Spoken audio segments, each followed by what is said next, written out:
Alors aux Armors, donc, qui est un village vacances qui est situé, comme vous le voyez, au bord de l'eau.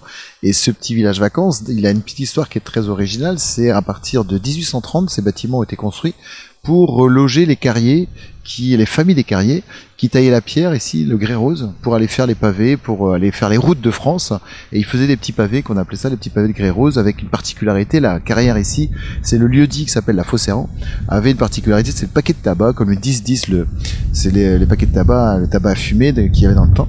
Et donc ces pavés partaient dans des vieux gréements, et donc des bateaux, et donc ça montait jusqu'au nord de la France. Lorsque vous êtes à Paris, sur la place de l'Étoile, vous avez de magnifiques pavés. Mais vous n'avez pas d'ailleurs que sur la place de l'Étoile. Boulevard Saint-Michel, pour ceux qui ont connu mai 68, les pavés qui étaient enlevés, tous ces pavés-là viennent des carrières d'Erquy, ces fameuses carrières de grès rose. Alors pourquoi, me direz-vous?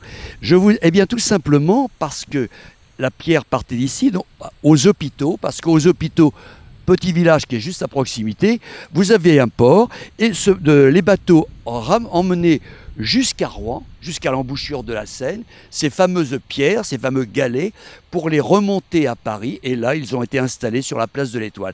Donc, quand vous passez sur la place de l'Étoile, ayez une pensée pour quand même ce site d'Erquy qui est un site magnifique et sauvage.